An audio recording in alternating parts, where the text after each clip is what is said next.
नमस्कार। आकाशवाणी से प्रस्तुत है समाचार संध्या।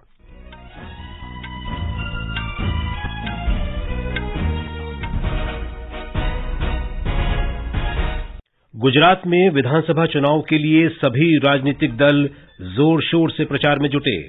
प्रधानमंत्री नरेंद्र मोदी ने आज 4 रैलियां की।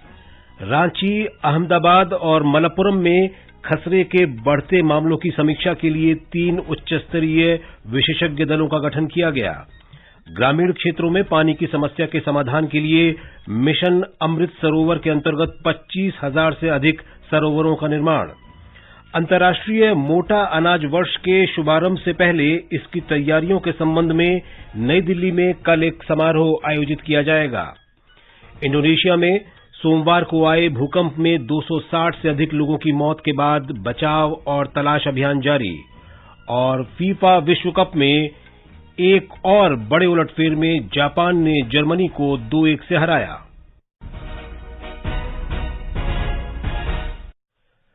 समाचार संध्या के साथ मैं विशाल शर्मा। गुजरात में विधानसभा चुनाव के लिए सभी राजनीतिक दलों के दिग्गज नेता प्रचार कर रहे हैं। आज भारतीय जनता पार्टी के वरिष्ठ नेता और प्रधानमंत्री नरेंद्र मोदी ने राज्य में 4 जनसभाओं को संबोधित किया। आदिवासी बहुल दाहोद में विजय संकल्प रैली को संबोधित करते हुए उन्होंने कहा कि भाजपा सेवा भावना से काम करती है। श्री मोदी ने कहा कि देश में पहली बार किसी आदिवासी महिला को राष्ट्रपति चुनकर पूरी दुनिया को संदेश दिया गया है। श्री मोदी ने आज मेहसाणा, वडोदरा और भावनगर में भी चुनावी सभाओं को संबोधित किया। पार्टी नेता और गृह मंत्री अमित शाह ने सुरेंद्रनगर में एक जनसभा में कहा कि कांग्रेस ने गरीबी हटाओ का नारा दिया, लेकिन गरीबी दूर करने का कोई प्रयास नहीं किया। उन्होंने कहा कि प्रधानमंत्री मोदी ने राजनीतिक संस्कृति को बदलकर विकास और राष्ट्रवाद को आगे बढ़ाया है। भाजपा के राष्ट्रीय अध्यक्ष जेपी नड्डा ने आज गढ़जा और जूनागढ़ में चुनावी सभाएं की। उत्तर प्रदेश के मुख्यमंत्री योगी आदित्यनाथ ने द्वारका, रापड़ और मोरबी में रैलियां की। कांग्रेस के कई नेता भी अपनी पार्टी के उम्मीदवारों के लिए प्रचार कर रहे हैं। पार्टी के वरिष्ठ नेता मनीष तिवारी ने आज अहमदाबाद में एक जनसभा को संबोधित करते हुए राज्य और केंद्र में भाजपा सरकारों की नीतियों की आलोचना की। पार्टी के प्रदेश अध्यक्ष जगदीश ठाकोर ने आज बनासकांठा, डीसा सहित कई स्थानों पर चुनाव प्रचार किया। उधर आम आदमी पार्टी की ओर से पंजाब के मुख्यमंत्री भगवंत मान ने दक्षिण गुजरात में 4 रोड शो किए। पार्टी नेता राघव चड्ढा ने मोडासा में रोड शो किया। ब्यौरा हमारे संवाददाता से। भारतीय जनता पार्टी के नेता चुनावी अभियान में केंद्र और राज्य सरकार की ओर से किए गए बड़े विकास कार्यों, देश की सुरक्षा के लिए उठाए गए कदम और राष्ट्रवाद के बारे में मुख्य रूप से चर्चा कर रहे हैं। साथ ही पार्टी के नेता अपनी पार्टी और अन्य पार्टियों की कार्यशैली की तुलना कर मतदाताओं को लुभाने का प्रयास कर रहे हैं। दूसरी ओर कांग्रेस नेता 27 साल पहले उनकी पार्टी की सरकार में हुए कामों को याद दिलाकर वोट मांग रहे हैं। साथ ही वे राज्य और केंद्र सरकार की विफलताएं भी गिना रहे हैं। आम आदमी पार्टी के नेता चुनाव प्रचार में दिल्ली और पंजाब में किए कामों के बारे में चर्चा कर मतदाताओं से वोट देने की अपील कर रहे हैं। इन सब के बीच अन्य पार्टियां तथा निर्दलीय प्रत्याशी स्थानीय मुद्दों पर जनता का समर्थन जुटाने का प्रयास कर रहे हैं। अहमदाबाद से अपर्णा खूंट के साथ राजपीपला से जितेंद्र द्विवेदी। सूचना और प्रसारण मंत्री अनुराग सिंह ठाकुर ने कहा है कि भारतीय जनता पार्टी हिमाचल प्रदेश और गुजरात में फिर सरकार बनाएगी। राजस्थान के जयपुर में श्री अनुराग सिंह ठाकुर ने कहा कि देश में धर्मांतरण की बढ़ती घटनाएं चिंता का विषय हैं। उन्होंने कहा कि उच्चतम न्यायालय ने भी इस पर चिंता व्यक्त की है। सूचना और प्रसारण मंत्री ने कहा कि ऐसे मामलों में राज्य सरकारों को भी उचित कार्रवाई करनी चाहिए। ये समाचार हमारी वेबसाइट newsonair.com/hindi और हमारे mobile app news on AIR पर भी उपलब्ध हैं। अपने बिजनेस को बढ़ाने के लिए लीजिए आकाशवाणी का सहयोग और दीजिए उसे बुलंदियों के पंख। आपका बिजनेस लोकल है या राष्ट्रीय, आकाशवाणी देती है उपभोक्ताओं तक पहुंचने का हर विकल्प। और अब तो आप घर, दफ्तर या दुकान पर बैठे बैठे कर सकते हैं आकाशवाणी के किसी भी केंद्र के लिए विज्ञापनों की बुकिंग। आकाशवाणी के विभिन्न चैनलों पर विज्ञापन देना सुलभ और सस्ता। बुकिंग है तो संपर्क करें 8700014242 पर। 8700014242। समाचार संध्या में आपका फिर स्वागत है। स्वास्थ्य और परिवार कल्याण मंत्रालय ने खसरा रोग के बढ़ते मामलों को देखते हुए रांची, अहमदाबाद और मलप्पुरम के लिए विशेष दल गठित किए हैं। 3 सदस्यों वाले ये 3 दल इन जगहों पर स्थिति की समीक्षा करेंगे। खसरे के प्रसार को रोकने के लिए ये दल राज्य के स्वास्थ्य अधिकारियों का सहयोग करेंगे और आवश्यक कदम उठाने में भी मदद करेंगे। ये दल रोग के फैलने के कारणों की जांच करेंगे। सरकार ने 6 महीने में 25,000 से अधिक अमृत सरोवरों का निर्माण कार्य पूरा कर लिया है।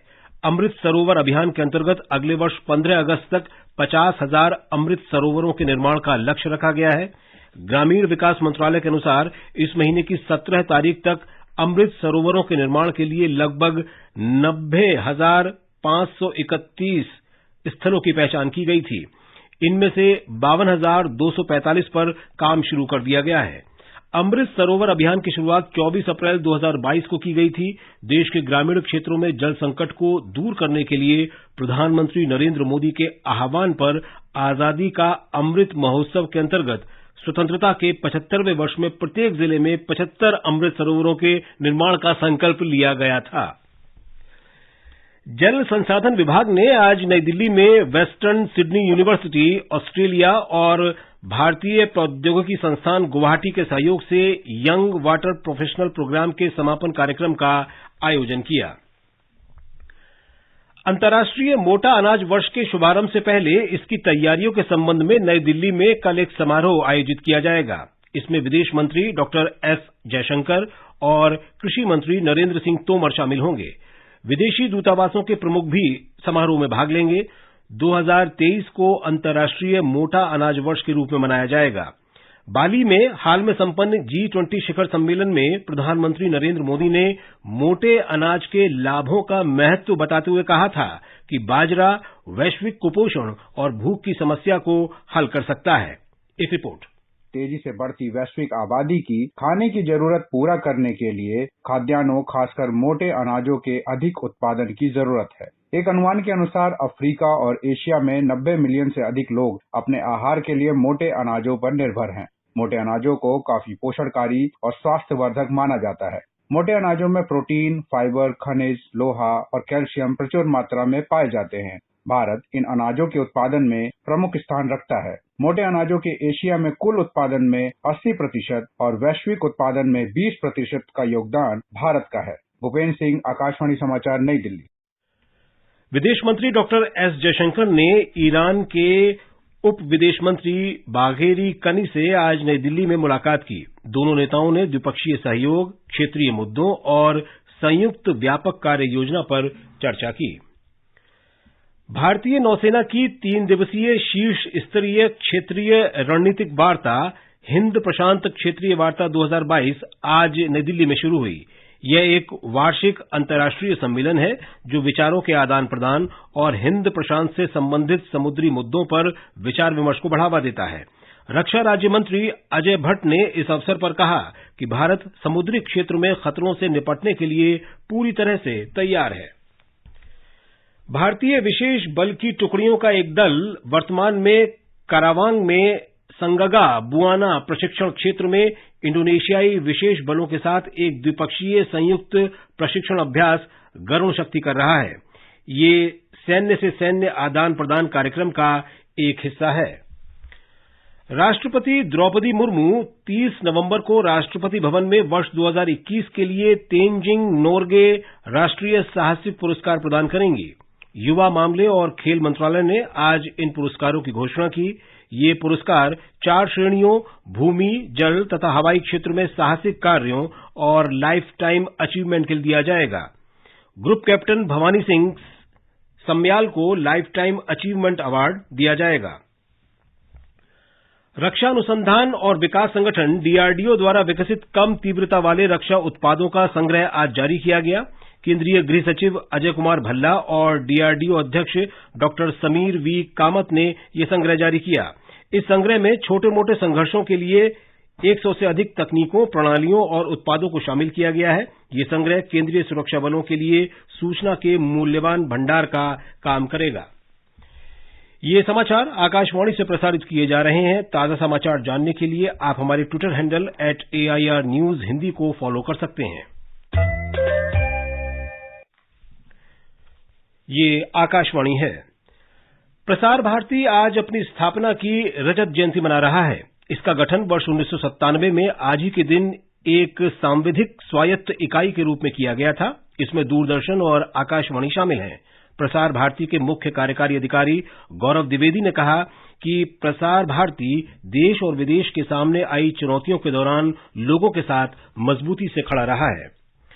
जाने माने अभिनेता अनुपम खेर ने कहा है कि फिल्म द कश्मीर फाइल्स ने कश्मीरी पंडितों की त्रासदी को दिखाकर उनके जख्मों पर मरहम का काम किया है। फिल्म ने 1990 के दशक में कश्मीरी पंडितों के साथ हुई त्रासदी से लोगों को अवगत कराया है। गोवा में भारतीय अंतर्राष्ट्रीय फिल्म समारोह के दौरान श्री अनुपम खेर ने संवाददाताओं से कहा कि द कश्मीर फाइल्स इसलिए सफल रही क्योंकि ये एक यथार्थवादी फिल्म थी। जम्मू कश्मीर की टाडा अदालत ने 1990 में भारतीय वायुसेना के 4 अधिकारियों की हत्या के मामले में जम्मू कश्मीर लिबरेशन फ्रंट के अध्यक्ष और अलगाववादी नेता अहमद मोहम्मद यासीन मलिक की पेशी के लिए आज एक और वारंट जारी किया।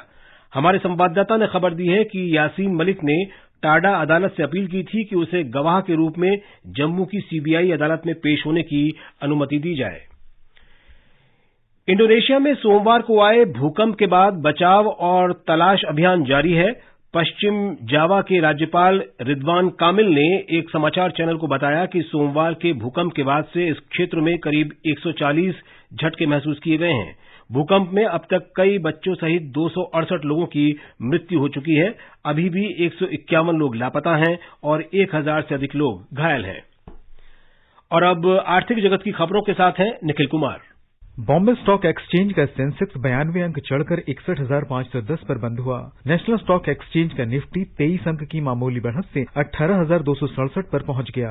मल्टी कमोडिटी एक्सचेंज में दिसंबर के वायदा कारोबार में सोना 40 रुपए की बढ़त के साथ 52,330 रुपए प्रति 10 ग्राम पर था। दिसंबर अनुबंध वाली चांदी 555 रुपए मजबूत होकर 61,440 रुपए प्रति किलो पर थी। और अंतर्राष्ट्रीय बाजार में ब्रेंट कच्चे तेल की कीमतें $86.50 प्रति बैरल के आसपास रहीं। फीफा विश्व कप में आज एक बड़े उलटफेर में ग्रुप ई में जापान ने जर्मनी को 2-1 से हरा दिया। ग्रुप एफ में मोरक्को और क्रोएशिया का मुकाबला बिना किसी गोल के बराबरी पर समाप्त हुआ। अब से कुछ देर बाद ग्रुप ई में स्पेन का सामना कोस्टारिका से और रात 12:30 बजे कनाडा का सामना बेल्जियम से होगा। ब्यौरे के साथ हैं खेल डेस्क से मुकेश कुमार। फीफा विश्व कप में अपने दूसरे खिताब के दावेदार स्पेन की टीम अब से कुछ देर बाद कोस्टारिका के साथ खेलेगी तो उस पर प्रशंसकों की कड़ी नजर रहेगी, क्योंकि स्पेन की युवा टीम का मुकाबला कोस्टारिका की अनुभवी टीम से होने जा रहा है। कोस्टारिका ने ऐसे कई खिलाड़ियों को शामिल किया है जिन्होंने 8 वर्ष पहले कोस्टारिका को क्वार्टर फाइनल में पहुंचाने में मदद की थी। इस बीच देर रात होने वाले मुकाबले में आज कनाडा के फुटबॉल प्रशंसकों का 36 वर्ष से चला आ रहा इंतजार समाप्त हो जाएगा, जब उनकी टीम बेल्जियम से मुकाबला करेगी। कनाडा की टीम 1986 के बाद पहली बार विश्व कप खेल रही है।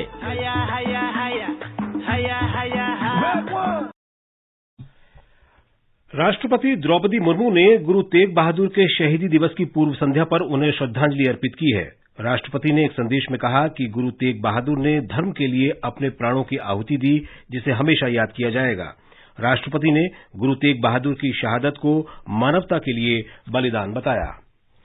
और अब मौसम पूर्वानुमान।